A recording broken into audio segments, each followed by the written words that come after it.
Soaring temperatures weren't the only problem on Sunday in Barcelona. Huge gusts entering Turn 4 saw both Carlos Sainz and Max Verstappen to drive off track and fall behind early in the race. By lap 22, Leclerc had a comfortable lead and a free pit stop. The Spanish Grand Prix promised a lot, especially with Mercedes finally showing indications of progress. So stick to your screens and watch this video till the end to learn all about what happened at the Spanish Grand Prix, from Leclerc easily bossing the race at the start to an unhappy Perez who clearly was puzzled with team orders towards the end of the race. Without waiting any further, let's begin. A thrilling, incident-packed Spanish Grand Prix provided no easy rides, but persistence was rewarded handsomely. In Barcelona, the tide shifted for Mercedes, with Lewis Hamilton finishing 5th after dropping to 19th and teammate George Russell claiming 3rd, proof that their car is on course to once more challenge at the front. Max Verstappen's victory was a fight against the odds, as he overcame technical issues to take an unexpected championship lead. What happened to Leclerc's car? Only in Q2 of qualifying did Leclerc not lead coming into the race. But the Monegasque did everything right when the lights went out on Sunday, rapidly pulling into an early race lead as Verstappen lost time after spinning into the gravel on Turn 4. On lap 27 though, Leclerc began to decelerate, yelling through his radio, "No, no, no, what happened? I lost power," before being forced to retire. When speaking to the media, Leclerc tried to focus on the positives, but he cautioned that Ferrari cannot afford more incidents like this in the future. "I don't know anything more than what happened basically," said Leclerc. "I had no indications before and then it just broke. Lost the power completely, so it's a shame. In those moments, I believe that there's nothing I can do but look at the positives, and there are plenty this weekend. I think we have definitely found something this weekend on that, so it gives me the confidence for the season. But on the other hand, we'll look at this issue, and we cannot afford for this to happen many times during the season, so we'll need to find the problem." The jubilant mood at Red Bull contrasted sharply with the anguish at Ferrari. After 6 races, Leclerc's 19-point lead in the Drivers' Championship had been reduced to a 6-point lead in Verstappen's favor. Verstappen's 24th F1 victory moved him to 110 points in the drivers' standings ahead of the Monaco Grand Prix, where Leclerc was desperate to lick his wounds at his race. Ferrari's difficulties were eased slightly when Carlos Sainz recaptured 4th position from Lewis Hamilton, cheered on by a boisterous Spanish crowd. Ferrari boss Mattia Binotto maintained a positive outlook despite the power unit failure. "I think at the end, we need to keep optimistic. It's been a positive overall weekend in the way we've brought upgrades. The car has been fast, we made a fantastic pole on Saturday, and the race pace today was great." He added, "They do not know what caused the failure yet, but the engine will be examined to determine the reason." Verstappen and the Red Bull reliability issues this season. I know how it sounds to bring out concerns for Red Bull after they just bagged a 1-2, but Red Bull and Verstappen will know they've had very handy reprieve in this race, and that the standard still needs to be raised. Verstappen's victory was likewise a stunning reversal after Leclerc had held a commanding lead for much of the race.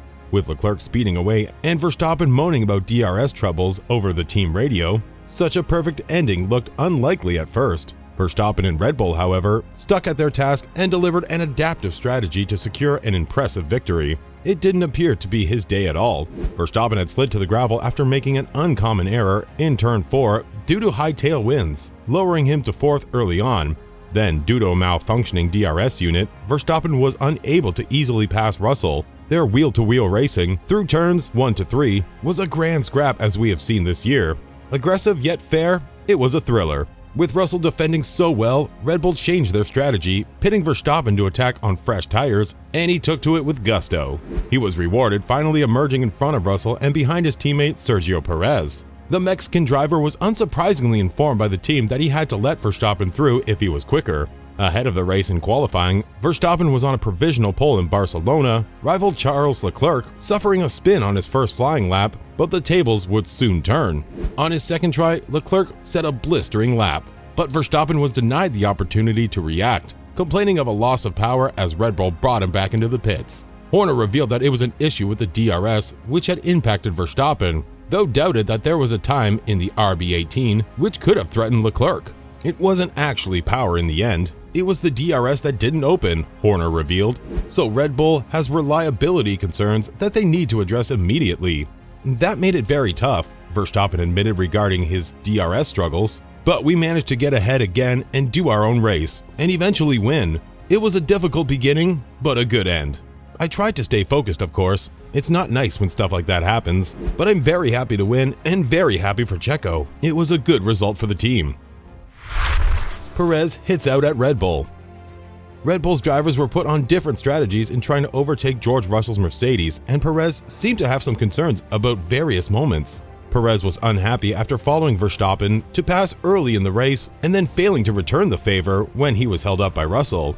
There was then controversy in the dying stages. Perez, who was leading the race, was advised not to hold up Verstappen when he came rushing in on fresh tires after 3 pit stops. "I am happy for the team, but we will speak later," said Perez after another Red Bull 1-2.